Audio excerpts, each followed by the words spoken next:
Bonjour à tous, alors aujourd'hui on va vous parler de street culture et plus précisément de rap, de la mondialisation d'un art qui tire ses racines d'une population marginale à l'avènement de stars du rap. Seven, rappeur, et Dorian, ingénieur sonore, nous parlent de leur avis sur ces changements et ces perspectives d'avenir. Alors selon moi, c'est parce que le rap, il y a de plus en plus de sous-genres qui sont de plus en plus variés aussi. Donc je pense que ça fait que c'est susceptible de toucher plus de gens. Et du coup, bah, le rap, c'est quelque chose d'accessible parce que la majorité des gens savent que en vrai, tu vas sur YouTube, tu cherches un type beat, ça coûte 30 euros. Puis tu vas en studio, ça te coûte pas cher non plus. Dans son studio, Dorian accueille une quasi-majorité absolue d'artistes rap. Pour lui, la constante augmentation du nombre de rappeurs présents sur les plateformes ne peut être que positive. Mais ils ont un art, ils ont quelque chose à exprimer, ça reste la base de l'art.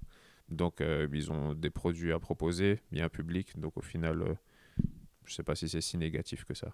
Dans la musique, comme dans beaucoup de centres d'intérêt, les gens ont un mode de consommation assez rapide, ce qui ne laisse pas forcément l'occasion aux artistes de présenter entièrement leurs œuvres ou albums. En soi, c'est bien parce que tout le monde peut dire ce qu'il pense.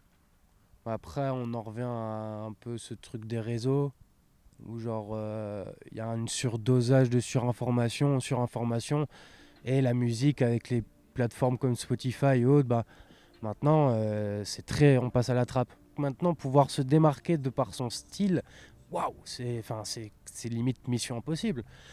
Mais d'un côté, c'est ça qui est super chouette et super attrayant, c'est ce danger-là.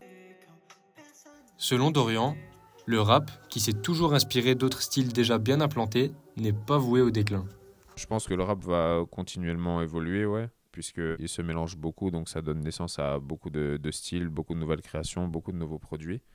Donc je ne vois pas ça redescendre pour l'instant, en tout cas sur le court terme. Maintenant, sur le long terme, on ne sait jamais prévoir. Cependant, les avis divergent entre l'ingénieur son et le rappeur, qui lui est plus pessimiste quant à l'exposition qu'a le rap depuis quelques années. Ça fait 20 ans que la scène rap, elle a évolué, on veut voir autre chose. Je pense ouais, là on est sur l'ère du renouveau de la musique, la techno qui monte en flèche à fond, le rock qui va monter en flèche à fond dans 10 ans, vous verrez.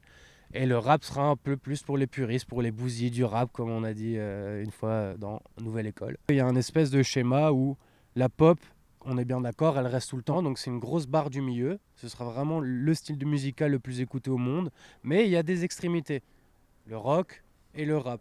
Et du coup là, pendant genre 20 ans, à partir des années 2000, où ça a vraiment commencé à bien venir, bah on a eu genre 20 ans du règne du rap, alors que 20 ans avant, on avait le règne du rock. Donc là, pour moi, on va peut-être aller vers le rock aussi. Un peu le rap est un peu en perte parce que trop de mainstream. Et donc voilà, on était sur cette grosse période-là, pour moi. Puis c'était nouveau aussi. Je vois que ça va être d'autres sortes de musique qui vont prôner sur la scène musicale. Mais je suis très confiant parce que si cette musique-là n'arrive pas à redonner un renouveau et refait comme dans les années 90 ou autre, où on refait du réchauffé de Nirvana, vas-y, j'ai pas envie d'écouter un Nirvana 2. Là, on pourra peut-être revenir sur du rap parce que les gens ils vont se dire ah bon, on va écouter autre chose, on va écouter du rap. D'où cette ligne du temps, pop, rock, rap, techno, un peu là, aux alentours. Le rap serait donc un pilier de la street culture et pas seulement un axe. Mais celui-ci ne s'arrête pas d'évoluer et de se complexifier en partant dans divers styles hybrides. De quoi réjouir certains artistes, mais aussi de décevoir d'autres préférant garder l'essence du rap.